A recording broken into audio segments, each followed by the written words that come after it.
All right, here's to hope.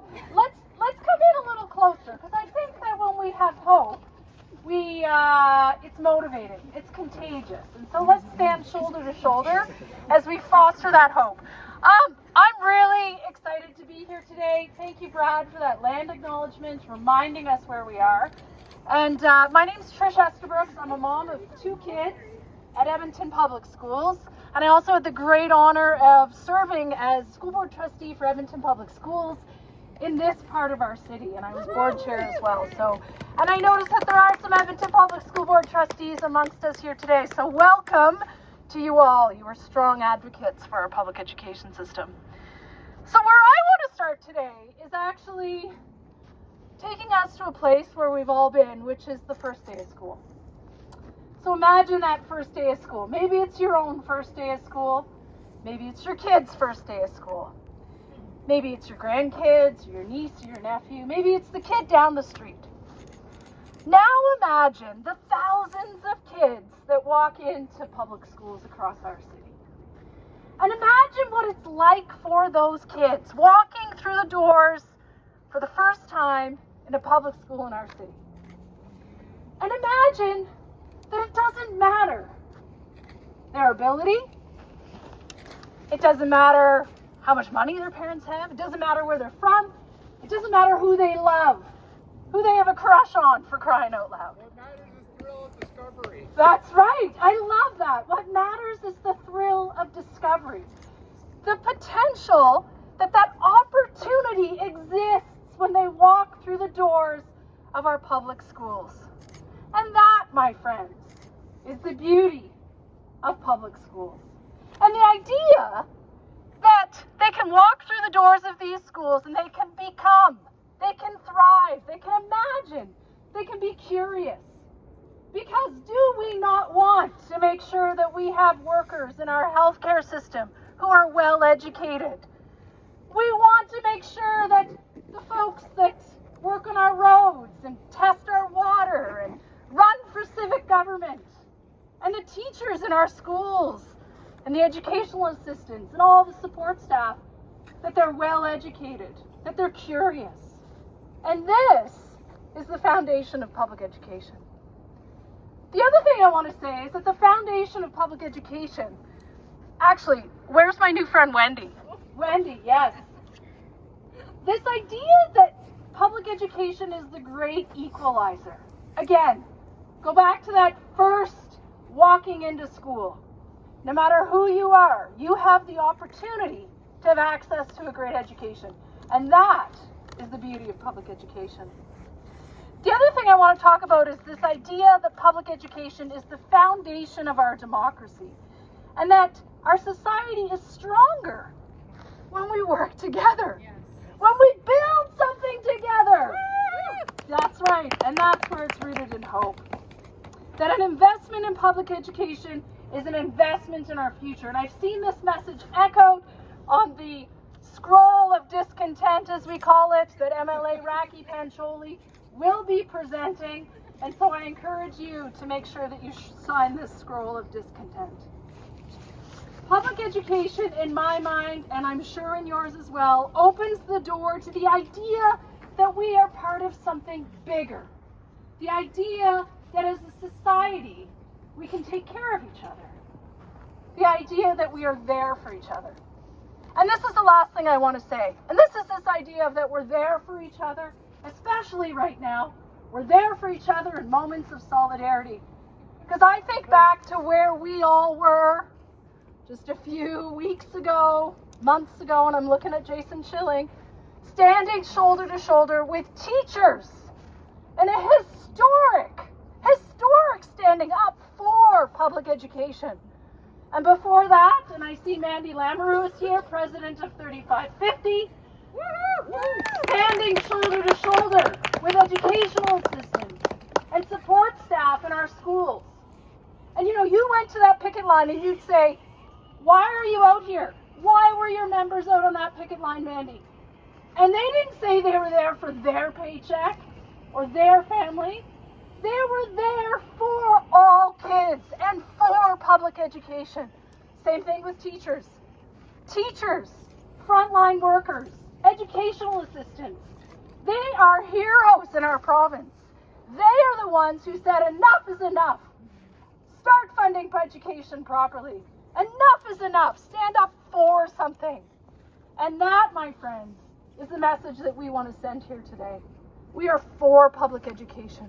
We are for investing in public education for the future of our province. So thank you, and a huge shout out to the Edmonton Public School Advocacy Network. They are amazing supporters. Talk about a grassroots initiative. And that, my friends, is what we need. We need regular people. We need students and families and grandparents coming together at this time to stand up for something. Yeah, there's a hell of a lot to be angry about, and let's hold that anger. But let's remember what we're here for. And we're here for public education and the good of public education. I saw Quinn Benders here. Quinn, come on up. Yeah, Quinn is president of NASA, the Non-Academic Staff Association. Great friend of workers and of public education. Plant your flag in the snowbank. Good to see you. Good to see you too. Yeah. Thanks everybody for coming out today, and thanks for allowing me the chance to address you all. Many new faces here, some familiar obviously. My name is Quinn Benders. I'm president of the non-academic staff at the University of Alberta. You know, we have 6,500 workers who are dedicated to strengthening post-secondary in our province. But I don't just come as a president today. I come as a parent of 2 kids who are in public education. I come as a community member who is concerned about public education, about our rights, about the quality of the future of our civil society. That is why I'm here today to support this initiative. So, as everybody remembers what happened with Bill 2 and the notwithstanding clause, that was not just an attack on labor rights. It was an attack just on teachers. What it was is a core attack on the fundamental importance of public education, was the beating heart of civil society. If we want strong future, if we want a strong present, education is the foundation of all of that. We cannot do anything. We cannot build a better society. We cannot have an informed public. We cannot do anything in this world without quality education, and I would say quality public education that is available to everyone, to all of us, to every single family in this province. I also want to say that I'm here because I am that we are having our rights stripped away by a government that is willing to write those away on a whim. We can't have that. We cannot let the core of our society be undermined by people who do not value public education, who do not value a collective future. I also want to say one more thing.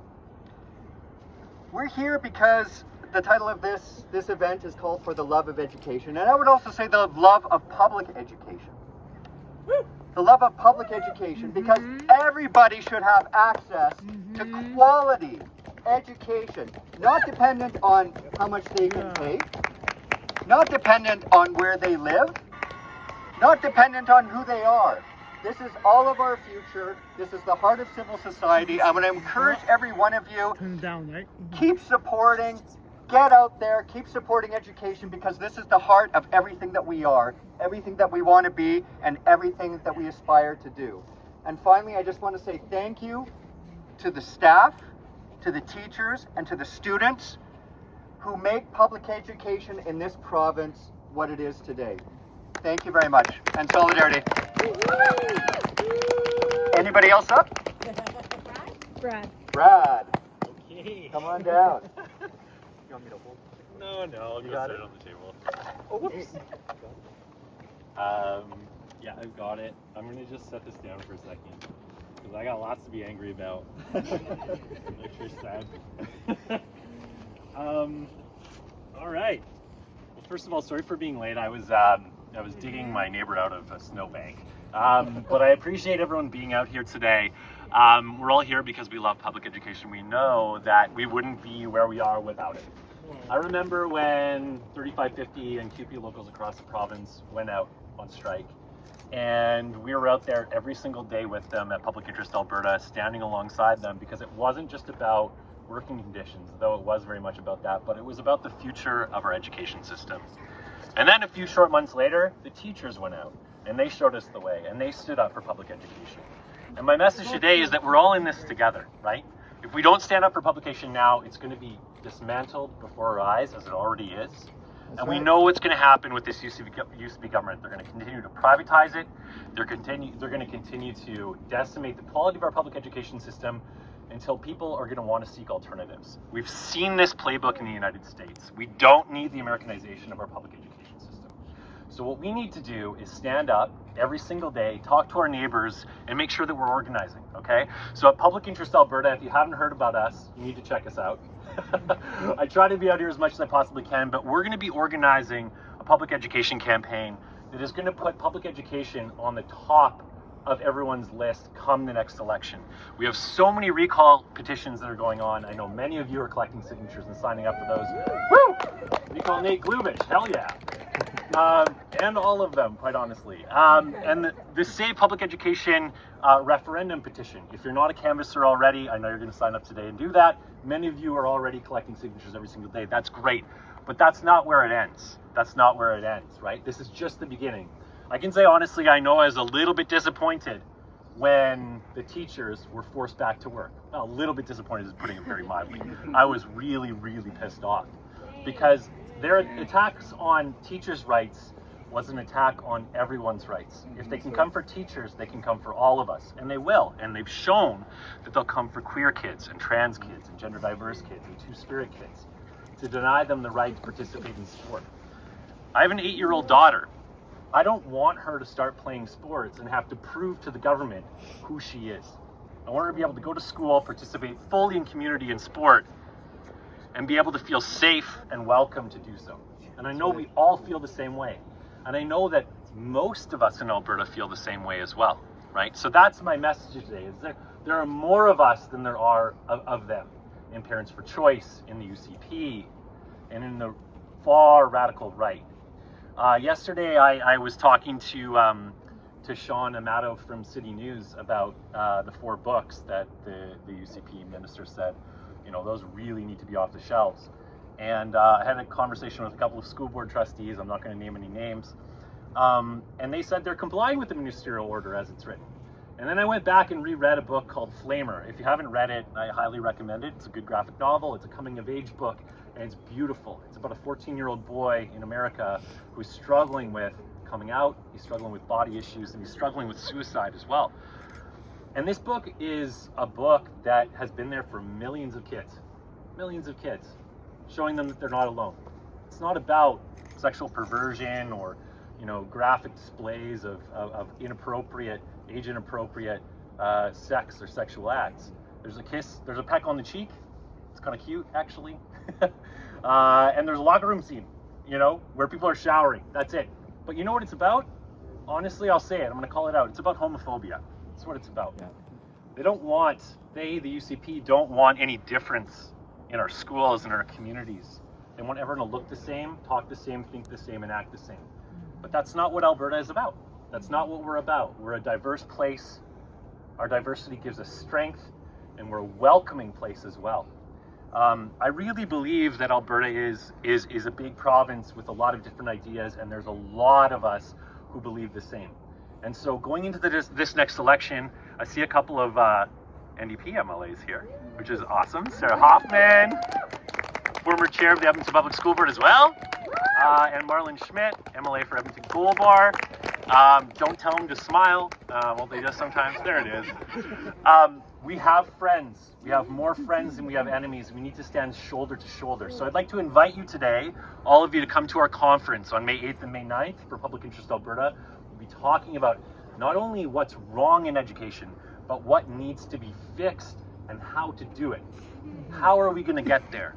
That's going to mean organizing every single day in our communities, like we already are for Alberta Public Funds Public Schools. And then beyond that, what are we doing? I believe that we need to come together as communities and organizations and make sure that we're building a bigger table so that we can finally get rid of this UCP government that is trying to destroy public education. We're not going to let them do it. So thank you, friends. Keep it up, and nice to see you all. We have Jason Schilling, president of ATA, next. This is my spontaneous. Yes, me too. Hold your coffee. Sure. I'm a teacher. I can hold my coffee and do everything at the same time.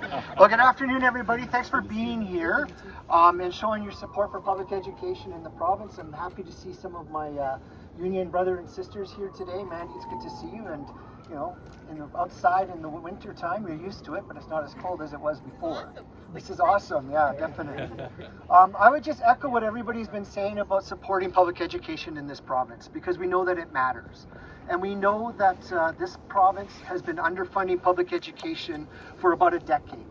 And the things that we're seeing in our schools, the large class sizes, the lack of supports for students with special needs, the overcrowding that we're seeing across this entire province, the disrespect that teachers are feeling.